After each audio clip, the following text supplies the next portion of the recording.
Welcome back. To some people, fly posting is an urban blight. To others, it merely adds to the vibrancy of city life. But in Leeds and Sheffield, dubbed the fly posting capitals of the region, special squads are employed to go round cleaning up. But no matter, our walls and our windows still get covered. We've got to do something about this. It's a public disgrace. There's a place for these sort of things, but it isn't indiscriminately on one of the main roads in and out of the city. I'm proud of the display that I do. I always try and make sure that it's a neat and creative display. I always try to make sure that all the places that I do stick the posters look good all the times. Just before 10 o'clock in the morning on a summer's day in Leeds, and this man is on his way to work. What a city centre camera captured him doing is illegal and lucrative. And that one there that's turning up at the edges is next week's litter, isn't it? Yes, it will be, unfortunately. Once it blows off. The fly poster conceals his bucket of paste in a supermarket carrier bag, but the gluing of posters to street furniture is remarkably blatant. I've never seen a skip fly posted before. No, That's the thing that amazes me. So it's not so good. I think we should give that one definitely a grade D there. It's A survey by the Tidy Britain group reveals Leeds and Sheffield to be the fly posting capitals of the region. another BT box. Those lovely design things again. It's quite clean behind. It's clean behind, but it's fly posted on every side, is it? 4 sides. Well, we take a rather dim view of fly posting because we see it as one of a number of serious visual problems which affect the quality of particularly our city centres. And one can guarantee that if there's a bit of a wind, some of that stuff which is hanging off there, looking rather shredded, is going to finish up on the street as litter. And that's something else which the public have got to contend with and the council have got to clear up. Look at that. Conservative councillor Peter Harrand is running a lonely campaign against fly posters in Leeds. It's commercial companies in many cases. It's not necessarily local organisations. Some of these here are national companies advertising pop records, very rich companies making the city of Leeds grubby to make themselves richer. It's about 20 things. There's a way to advertise your products, and it isn't stick it on public buildings and on private buildings as well, on main highways. Meanwhile, the fly poster continues pasting every flat surface. By now, though, the police have been alerted. 2 officers challenge the fly poster, but they simply confiscate his equipment, taking no further action. No, it's not an official blind line. The officers there spoke to the man, they seized his equipment, and they told him in no uncertain terms what would happen if he continued to post bills. We do have priorities, and when you compare such offences as bill posting with the more serious crimes that we have taking place in Leeds, then I'm sorry to say that an offence such as that would be quite low on our list of priorities. It's not your average wallpaper paste, it's this industrial stuff.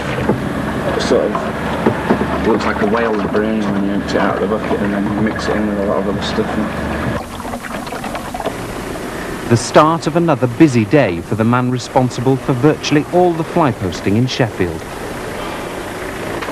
Well, on the larger sites we just do a massive mix of every single poster that's going out that day. I first started doing it when I played in bands in Sheffield, sticking posters up for concerts, and quite often we got a lot of good concerts like supporting bands, so I got into bigger ones and eventually found my way into doing it as a job.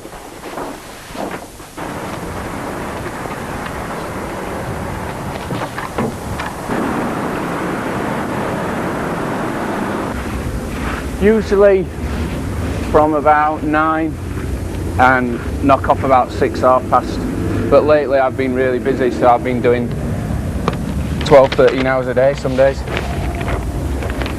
I don't think personally that it does any harm. I don't see why. I can understand people taking offence, but it actually, I feel that it makes the areas that I actually stick the posters look a lot better. And quite a lot of people tend to say, oh, that looks better than the wood. They don't actually complain. You get stopped by the police, sometimes you get booked, sometimes you just get moved on, shouted at.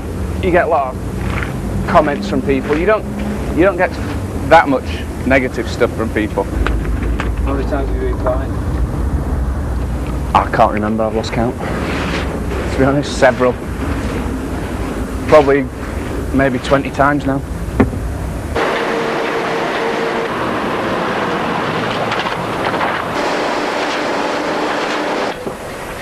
Mark is a representative of the company which arranges fly posting in Sheffield. Oh, you come on, you don't have anything. Yeah, you do it, I'm not doing it. I'll chop my fingers off, that pulls my finger in, won't it? Well, I've just done that. Yeah, I'm not doing it, no way. Yeah, that's alright, that's pretty good. It promotes the cultural side of the city. It livens it up, brightens it up, all the closed down shops and the derelict buildings. And it also gets messages through to a lot of young people. It helps all the venues be pretty successful, brings in a lot of revenue to the city, and makes the city look more vibrant. It's mixed. Quite a lot of good reactions, quite a lot of friendly things. People, just making comments, people talking to you about your work. Here's a poster, mate. Alright then. What, a Pulp Fiction one? A Pulp Fiction, yeah man, definitely. There you go, don't be Cheers, man. Some people tend to go away enlightened, and other people, just want a good moan, I suppose.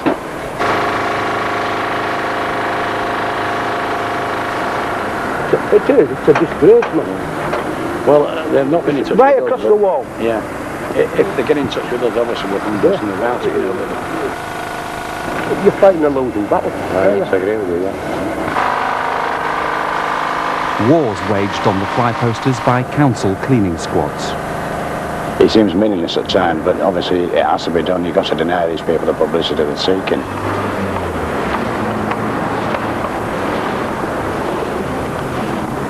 As you'll appreciate, it's labour intensive, this sort of thing. And if you try to remove every poster on a day-to-day basis, you need more staff, obviously, and it's going to be a bigger workforce. You really need to have a quick solution, so the blacking out offers a quick option for us. We can move up more sites in a day, obviously. Well, the scraper men are the council people who are sent out to clean the sites down when people complain. I can understand them getting aggrieved. I've seen the mess that they get in when they have to do the work, but the rate our council lays people off, they're at least lucky to be in them. Well, steam cleaning helps to remove the poster by soak, and it's easier than to scrape off. If you come to a dry poster, it's going to take twice as long. So it's an additional tool, if you like. We could say, for a section like this, you'd be talking an hour and a half, 2 hours probably. I've been attacked.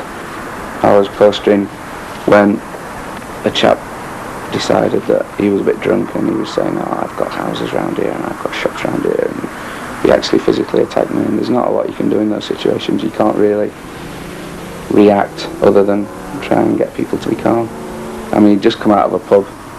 There was every chance I could have got attacked by more than one person, so I just left it.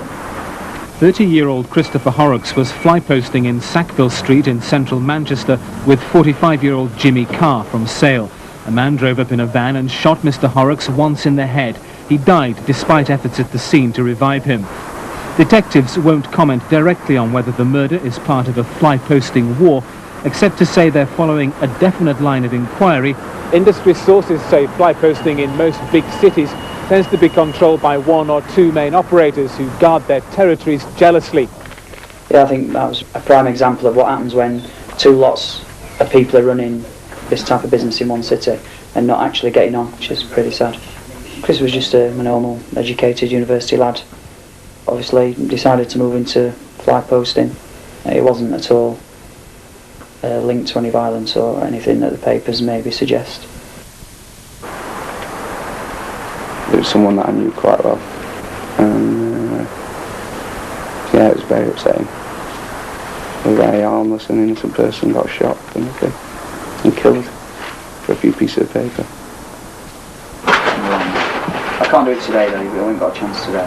I'll do it Monday though. Some cities it's pretty lucrative, and it can, you know, it can cause these conflicts. Because it's not actually legalised, it is classed as outlaw. There's other groups of people who are willing to try and take over this. Any type of business what's obviously got that element of illegality, and people are always interested.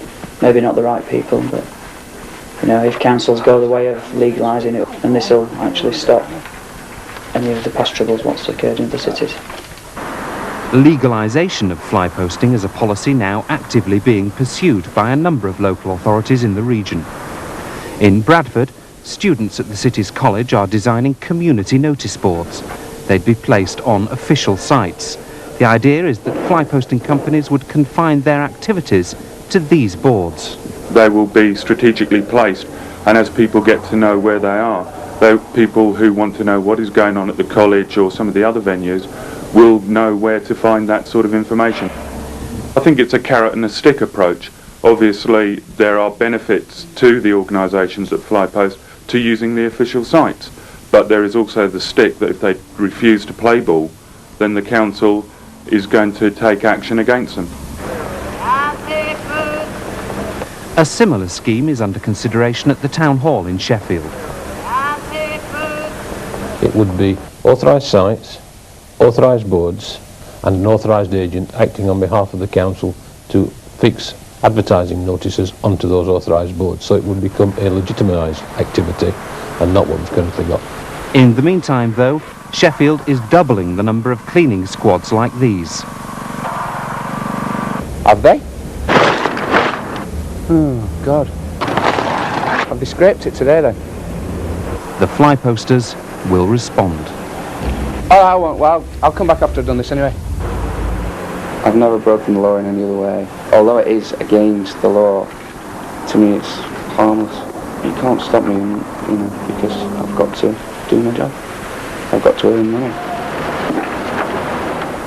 Well, such is the court lottery that at the Magistrates' Court in Bradford this week, one fly poster was given a conditional discharge. However, the more usual penalty is a fine of up to £200. That's all from Edit 5 for this week. We're back at the same time next Thursday. Until then, a very good night to you.